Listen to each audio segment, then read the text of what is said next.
on this stage that I started writing Tallinn.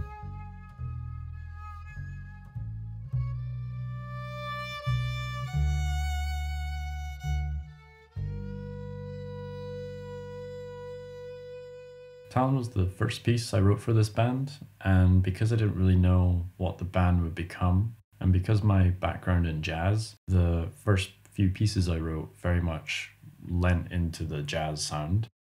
And so this piece actually takes on quite a traditional structure. We have an intro, we have an A section, a B section, a solo section for improvisation, and then the piece finishes on the A section, B section, and an outro.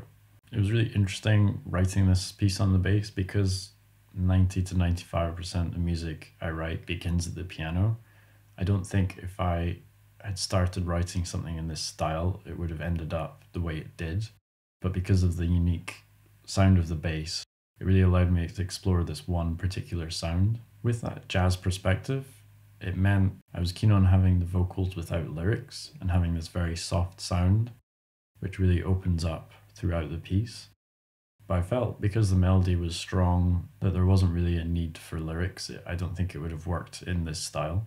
So when we started as a band, we didn't actually have a pianist, we didn't have a chordal instrument, and that was intentional because I really liked the idea of making quite an odd lineup of instruments work well together. And one of the ways of filling that space that we don't get when we don't have a piano is by using really strong chords and intervals. So Tallinn started with playing this.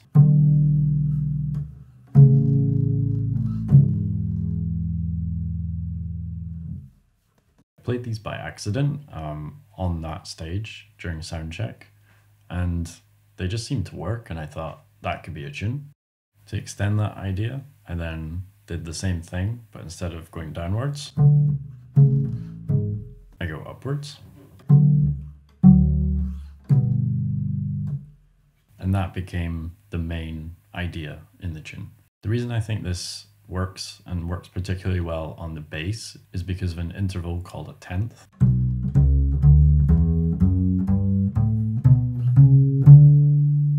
These have a really strong sound, and they're actually the same as another interval called the third. When we go into the bass register, this third becomes a bit muddy and dark, and what we can do is put the top note of that third up an octave, and then we have this really nice open sound. And it's really suited to the bass in this register. So during the sound check, when I wrote this, it was just these few chords that I came up with.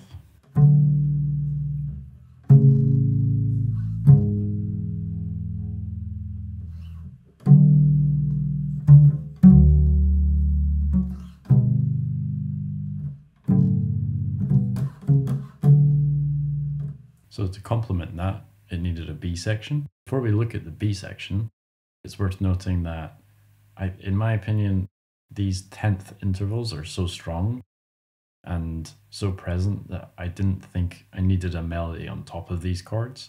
And it's these chords by themselves which become the melody. So after the main idea, we get to the B section, and getting into the B section, we play what's similar to the end of the first section, but instead of going down, this last chord actually goes up,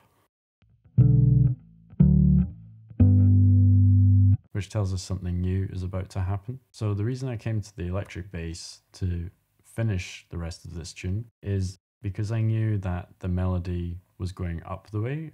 I needed more space up in this register of the instrument, and on double bass it's a bit tricky in that register, and it's hard to make those higher chords speak really well, but electric bass, it works really well. So the B section continues in a similar style.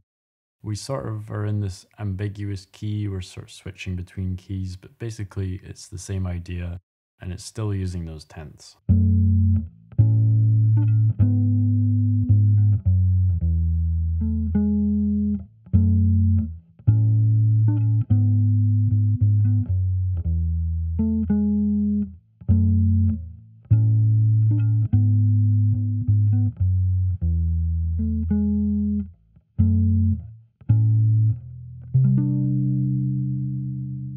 So you can hear we finish on a very different chord there.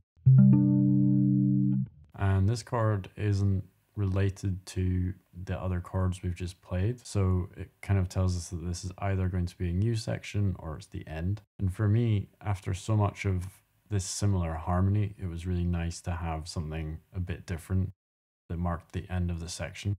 And then after this section, we go into the solo section. The B section I actually wrote after the tour. I wrote it on my couch with this bass. I sort of forgot about the tune I wrote when I was in Tallinn, and it just came into my head one day. And I remembered that I liked it, and I thought the electric bass would be a good place to finish it.